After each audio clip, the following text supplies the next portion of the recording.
Assalamualaikum warahmatullahi wabarakatuh. Di video kali ini, kami kelompok 1 yang beranggotakan Fatoni Udanini, Gayo Adi Susetyo, Karisma Nopiana, dan Lailur Hasanah. Di sini kami akan menjelaskan tentang propaganda cahaya.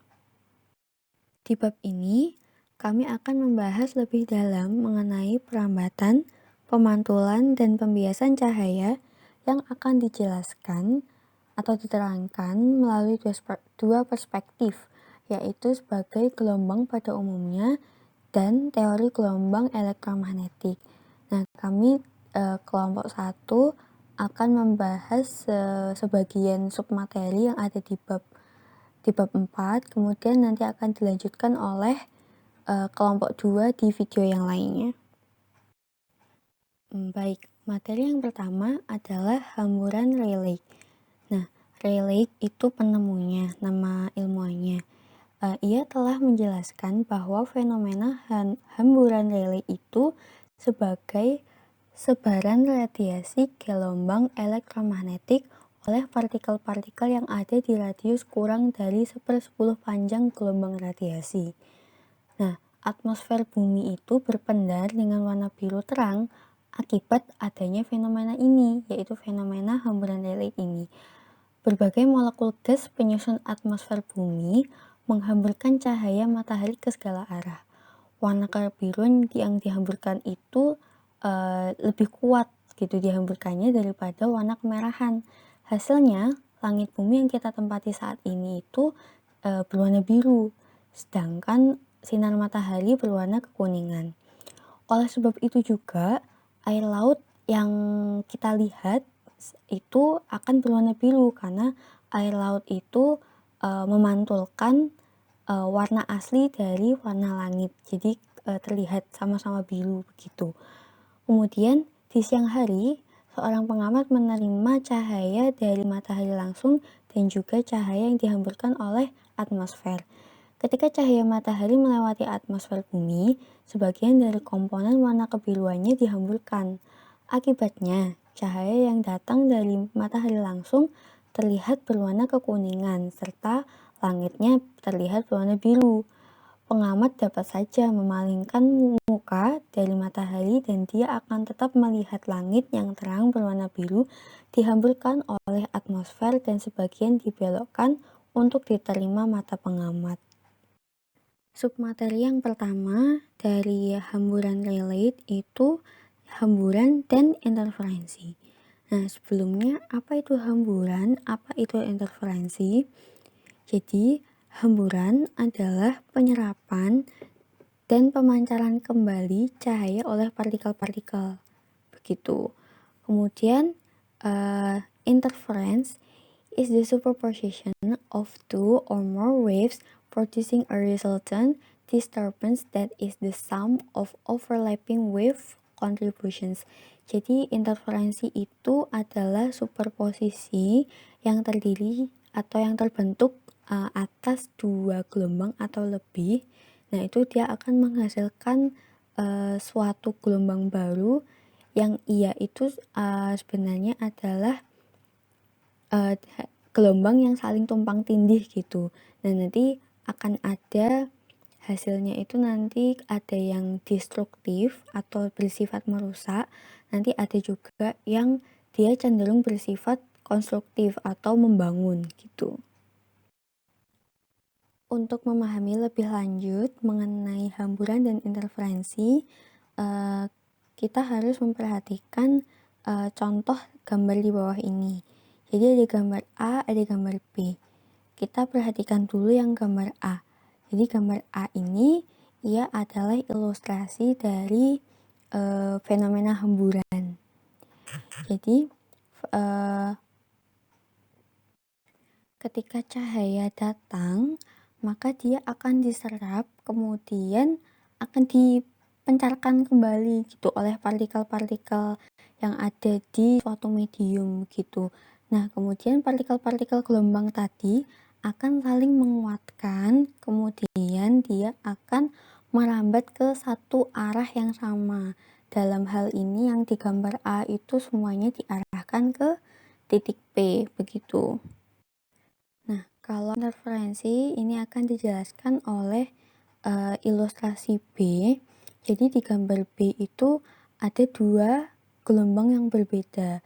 Nah, dia merambat menuju ke arah yang sama hingga akhirnya saling tumpang tindih gitu, overlapping menuju ke titik P. Nah, jadi interferensi itu seperti itu.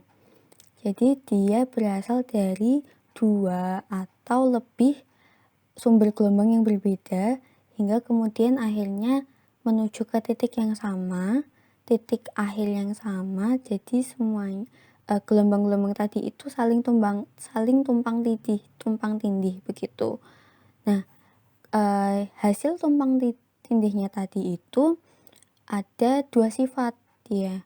Ada yang bersifat konstruktif dan ada yang juga bersifat destruktif, tergantung dari gelombang penyusunnya itu seperti apa begitu.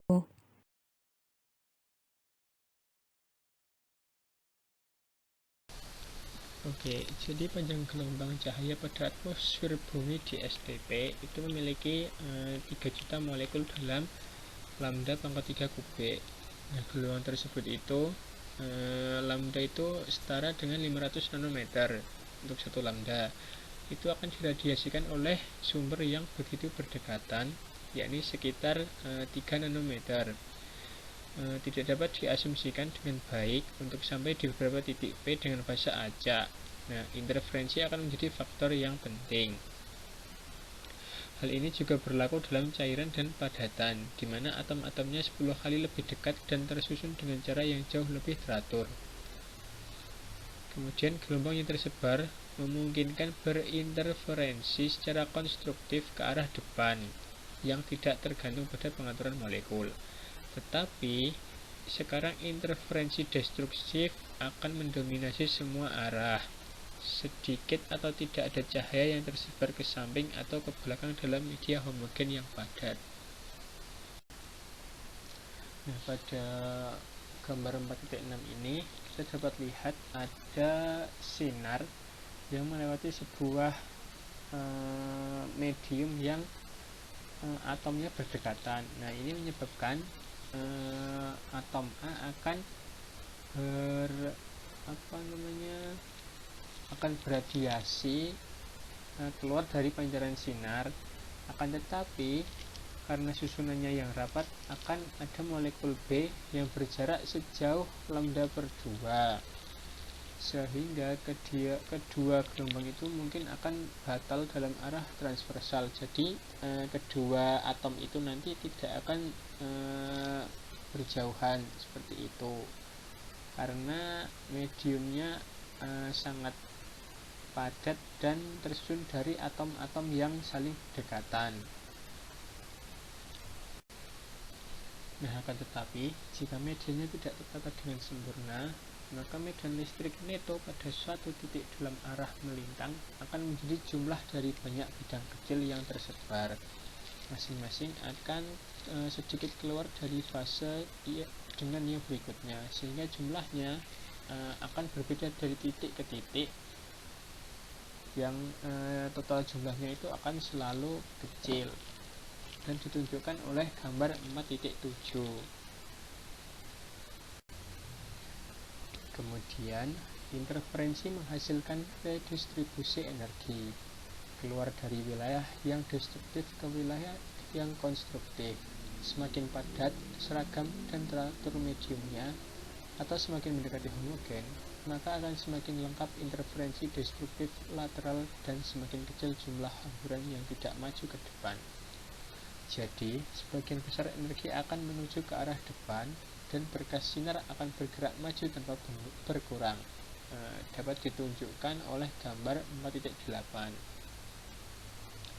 Hamburan pada basis per molekul sangatlah lemah.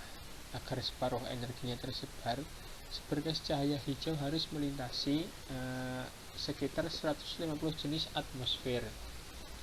Benda padat amorf transparan seperti kaca dan plastik juga akan menyebarkan cahaya ke samping, tetapi sangat lemah. kristal yang bagus seperti kuarsa dan mika dengan strukturnya yang tertata hampir sempurna, bahkan lebih samar lagi tersebar. Seperti itu.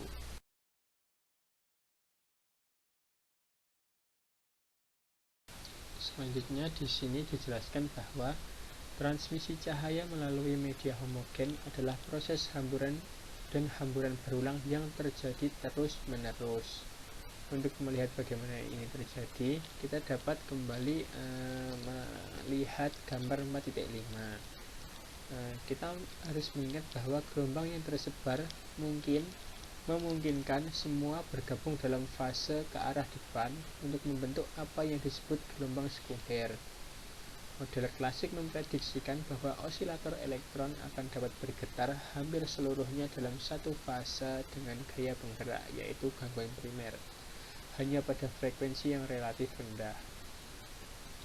Akan tetapi, analisis terperinci mengungkapkan bahwa pada resonansi, kelambatan fase akan mencapai 90 derajat, meningkat setelah itu hingga hampir 180 derajat atau setengah panjang gelombang, pada frekuensi yang jauh di atas nilai karakteristik tertentu. Pada soal 4.4, mengeksplorasi kelambatan fase ini untuk osilator penggerak teredam, dan pada gambar 4.9 merangkum hasilnya. Selain lag tersebut, ada efek lain yang harus diperhatikan. Ketika gelombang yang tersebar memungkinkan bergabung kembali, gelombang sekunder yang dihasilkan itu sendiri tertinggal dari osilator sebesar 90 derajat.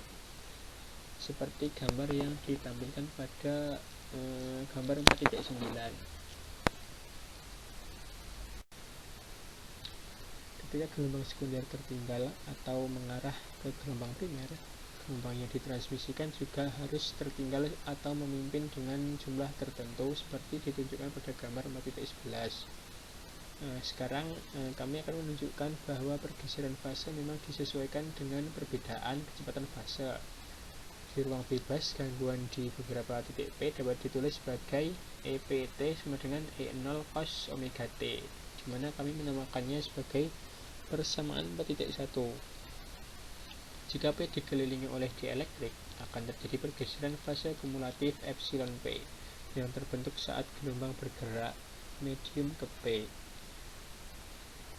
Pada tingkat radiasi biasa, media akan berperilaku linear, dan frekuensi di dielektrik akan menjadi sama seperti di ruang hampa, meskipun panjang gelombang dan kecepatannya mungkin berbeda.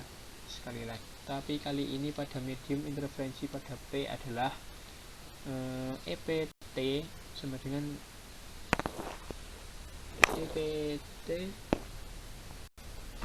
E0 cos omega T dikurangi epsilon P untuk persamaan 4.2. Kemudian di sini kami menunjukkan tabel dari indeks refraksi dari beberapa substansi atau medium, di mana ada air, es, udara, dan lain sebagainya. Selanjutnya yaitu refleksi. Apa itu refleksi? Ketika seberkas cahaya menimpa permukaan benda yang transparan, misalnya adalah kaca, maka gelombang tersebut akan melihat banyak sekali atom. Perlu kita ketahui bahwa gelombang itu mempunyai panjang kurang lebih 500 nanometer, sedangkan atom 0,2 nanometer. Nah, dalam kasus penularan melalui media yang padat tadi seperti kaca, wavelet tersebar membatalkan satu sama lain kecuali ke arah ke depan. Dan ini tidak akan terjadi jika tidak ada diskontinuitas atau secara terus-menerus. Jadi kasus tersebut hanya dapat terjadi jika wavelet tersebut secara kontinu atau secara terus-menerus. Dan ketika seberkas cahaya mengenai antar muka benda, maka beberapa cahaya akan tersebar, dan itulah yang akan kita sebut dengan refleksi. Selanjutnya yaitu internal dan eksternal refleksi. Nah, tadi kan terkait refleksi itu hanya satu balok kaca. Nah, bagaimana jika balok kaca tersebut dipotong setengah jadi 2 dan tegak lurus dengan balok tersebut? Nah, pada gambar yang B itu adalah gambar kondisi ketika kaca dipotong, maka cahaya akan dipantulkan ke belakang. Itu ada beam 2 dan beam 1 itu juga akan terpantulkan secara eksternal. Sedangkan yang beam kedua itu dipantulkan secara internal. Nah, di situ juga dijelaskan bahwa permukaan yang terpisah dan berbeda arah karena cahaya yang terpantulkan. Nah, ketika beam 1 memantulkan balok sebelah kanan dan cahaya yang awalnya bergerak dari media yang kurang padat ke media yang lebih padat, itulah yang disebut dengan refleksi eksternal. Nah, ini adalah gambar ketika seberkas cahaya gelombang mengenai kaca bening atau mungkin plastik, maka sebagian cahaya ada yang dipantulkan, itu reflected beam, itu ada di vakum ya, di ruang bebas seperti itu. Terus sebagian lagi akan dibiaskan, transmitted or refracted beam. Nah, itu nanti dibiaskan. Sedangkan incident beam itu adalah berkas cahaya gelombang yang mengenai permukaan kaca bening ataupun plastik. Selanjutnya yaitu hukum refleksi. Saat gelombang turun mengenai permukaan benda, kita sebut kaca ataupun plastik, ia akan memberi energi dan akan kembali satu demi satu, yang mana masing-masing energi akan memancarkan aliran foton yang dapat dianggap sebagai gelombang setengah bola. Karena panjang gelombang jauh lebih besar daripada pemisahan antara molekul, maka gelombang akan dipancarkan kembali ke medium secara bersamaan dan secara konstruktif hanya dalam satu arah. Nah, teman-teman bisa lihat gambar di atas, gelombang yang masuk ke benda dari yang kiri. Nah, itu ada benda ya, ada 2 benda. Jika gelombang masuk ke benda dari kiri akan dipantulkan ke kanan. Nah, itu bisa lihat ada arahnya. Itu CD yang CD. Nah, benda yang ada di CD itu merupakan muka gelombang yang dipantulkan, dibentuk dari gelombang yang dihamburkan oleh atom-atom dari permukaan A ke D. Jadi nanti ada cahaya gelombang yang masuk dari AB terus sampai di medium di AD, terus dipantulkan melewati CD seperti itu. Nah, wavelet yang dipancarkan dari A akan tiba di C. Nah, bisa dilihat ya, itu akan tiba di C dengan wavelet baru dari D. Selama jarak AC dan BD sama, dengan kata lain, jika semua wavelet yang dipancarkan dari semua hamburan, permukaan akan tumpang tindih dalam fase dan membentuk gelombang yang dipantulkan. Kemudian dari kedua segitiga tersebut memiliki sisi miring yang sama, sehingga diperoleh persamaan sin theta I dibagi BD sama dengan sin theta R dibagi AC. Nah, kita lanjutkan kembali. Semua gelombang yang bergerak dalam medium dengan kecepatan V yang sama besar, maka akan ada waktu T yang dibutuhkan di titik B. Jadi memerlukan waktu ya untuk mencapai ke titik B. Untuk mencapai di D juga seperti itu, dengan wavelet yang dipancarkan dari A ke C. Dengan kata lain, BD sama dengan kecepatan atau V, dan AC itu merupakan waktunya. Dan seterusnya dari persamaan di atas, sin theta I sama dengan sin theta R. Artinya theta I sama dengan theta R. Sudut datang sama dengan sudut refleksi. Persamaan ini merupakan bagian pertama dari hukum refleksi. Dan ini merupakan awal dari buku Katoptrik yang ditulis oleh Euclid. Selanjutnya yaitu adalah sinar. Nah, ini ada ini ada satu kondisi, dan yang B itu lebih disingkat ya. Nah, satu sinar mewakili berkas gelombang bidang, baik itu sudut datang dan sudut refleksi, dapat diukur dari gerak tegak lurus yang ditarik ke permukaan pantulan. Selanjutnya, hukum refleksi menyatakan bahwa sinar datang perpendikuler permukaan dan sinar yang dipantulkan semuanya terletak pada bidang yang disebut bidang kejadian seperti pada gambar di samping. Nah, itu bisa dilihat teman-teman. Untuk selanjutnya, contoh soal dan pembahasan. Soal yang pertama, 2 cermin datar, salah satu ujungnya membentuk sudut theta 50 derajat satu dengan yang lain. Jika sinar sejajar, cermin 2 datang pada cermin 1. Pada sudut berapakah sinar itu direfleksikan meninggalkan permukaan cermin? Langsung ke solusinya atau pembahasan. Sinar datang sejajar cermin 2 memiliki sudut sinar datang 40 derajat. Sinar refleksinya menuju cermin 2 dengan sudut datang 10 derajat. Dan sudut refleksinya pada cermin 2 juga 10 derajat. Berarti dari keseluruhan sinar yang meninggalkan cermin 2 yaitu sudut 80 derajat. Selanjutnya kita ke contoh soal yang kedua. Berapakah banyak bayangan yang dibentuk dari suatu benda apabila dua buah cermin membentuk sudut 45 derajat? Dengan pembahasan diketahui tetanya yaitu 45 derajat. Yang ditanyakan adalah N itu adalah banyaknya bayangan. Maka dijawab N sama dengan 360 derajat karena memang derajat keseluruhan adalah 360. Jadi ditulis 360 derajat per theta dikurangi 1 sama dengan 360 derajat dibagi 45 derajat dikurangi 1, maka hasilnya 7. Jadi banyaknya bayangan yang terbentuk adalah 7 buah.